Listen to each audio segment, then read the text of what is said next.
Hello and welcome to another video with dee'stuition, and this video will be an AQA Power and Conflict Poetry video on the poem Remains by Simon Armitage. Let's get into it.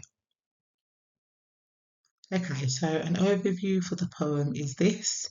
The poem is written as a first-person account and it retells the story about an occasion, as he calls it, where the speaker and some other soldiers killed a looter whilst on their duty in an unnamed war.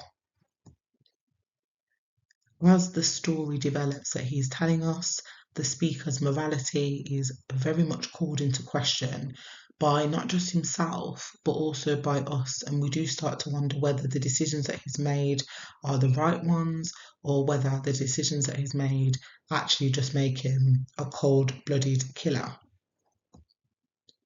The speaker makes it really clear that the incident has plagued him since, and he's been unable to move forward with his life. And there's a real sense that he's looking to be absolved by the listener. He seems to be telling us this account so that we can almost side with him and have some empathy and sympathy, and perhaps give him that sort of forgiveness that he seems to be unable to give to himself.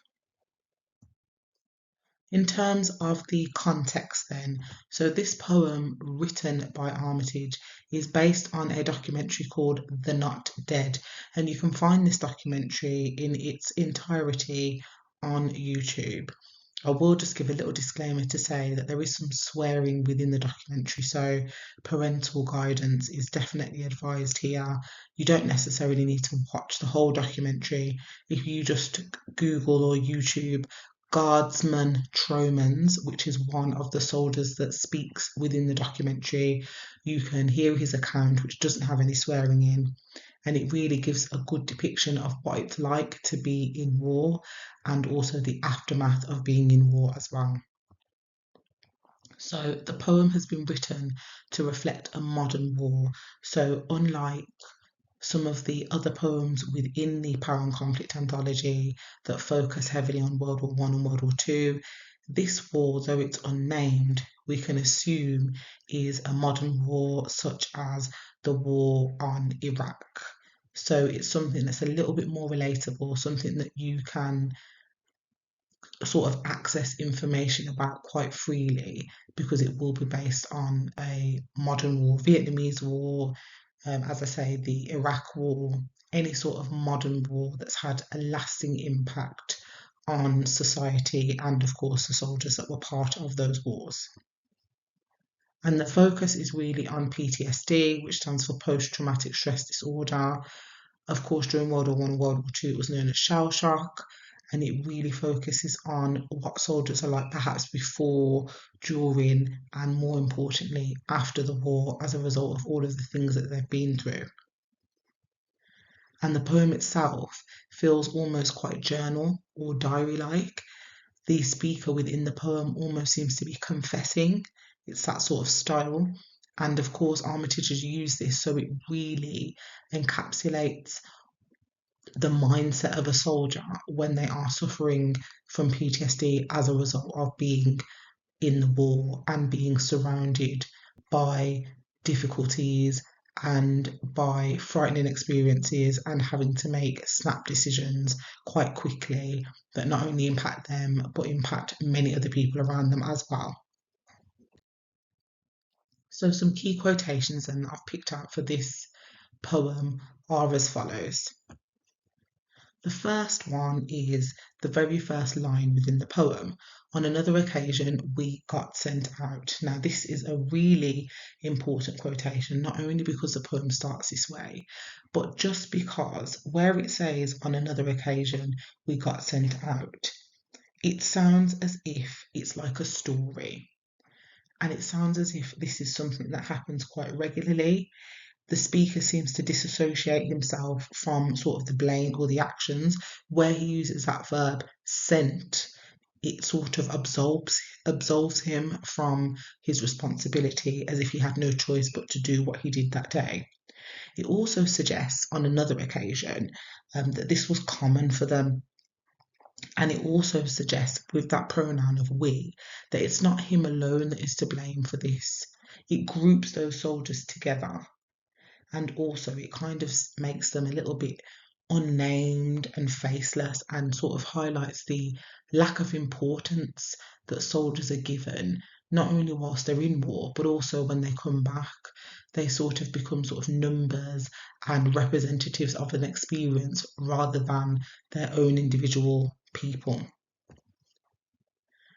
Quotation number 2 is probably armed, possibly not. Now, this is repeated within the poem, which is a structural device, but also it's really important that probably armed, possibly not, that repetition of that P sound really focuses on the fact that he's not actually sure whether this looter was a danger and a threat to him, but he didn't really have the opportunity to dissect that or investigate that, because in war, of course, you have to make life and death decisions, and that's what he's really trying to highlight here, that they don't have time to sit down and consider the morality of their actions.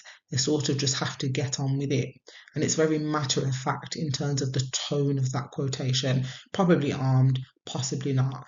Maybe what he did was right, perhaps what he did was not right.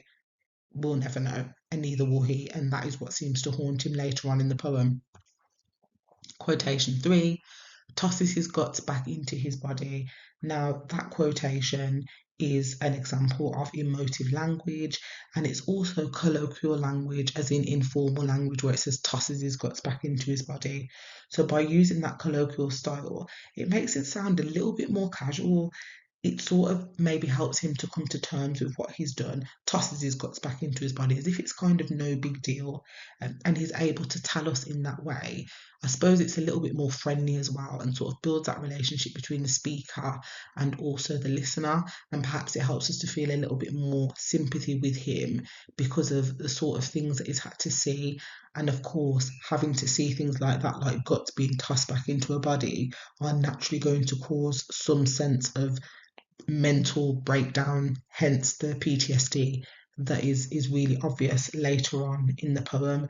But it also highlights the harsh and sort of gory reality of war. Soldiers have to see things like this on a daily basis, and it also again sort of highlights how meaningless life becomes in war, especially an enemy's life. So this looter's life, it just becomes not really a person, but just a thing, and they're able to sort of just toss the guts back into the thing's body as if it wasn't somebody's husband or brother or son. The fourth quotation is end of story, except not really. Now, of course, you've got that caesura there in between story and except, which creates that pause. And it's really important because end of story suggests that, oh, that was the end of it. But the pause, except not really, it really gives away to see where his mindset he is. He can't get away from this event. Even if he tells it like it's a story, as if it's a sort of fictional story, he knows that it's real.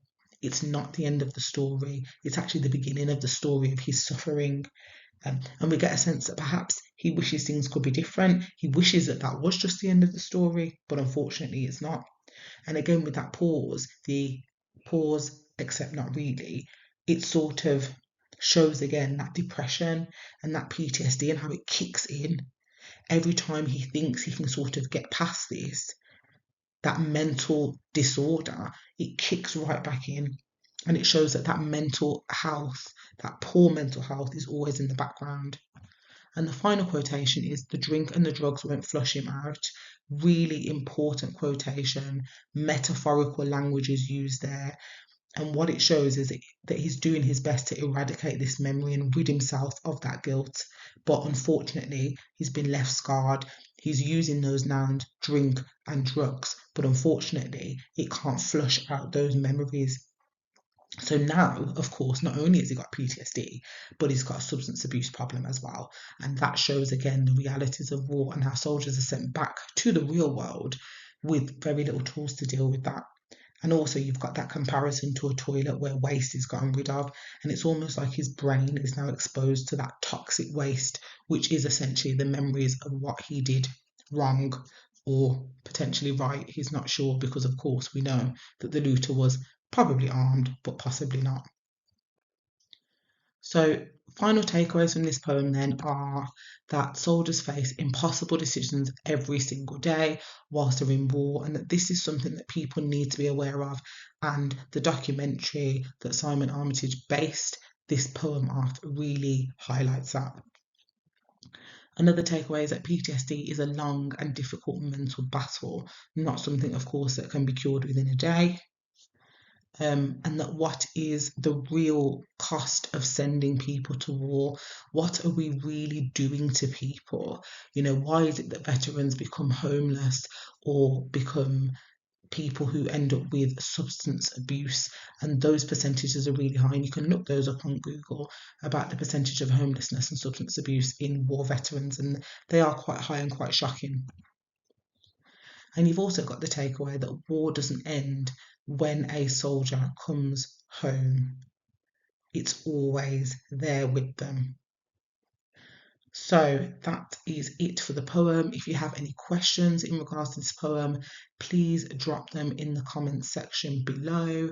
And of course, I will be happy to answer those questions for you. And don't forget to like and subscribe, and of course share the video to anybody who you feel it will be useful to. Thank you.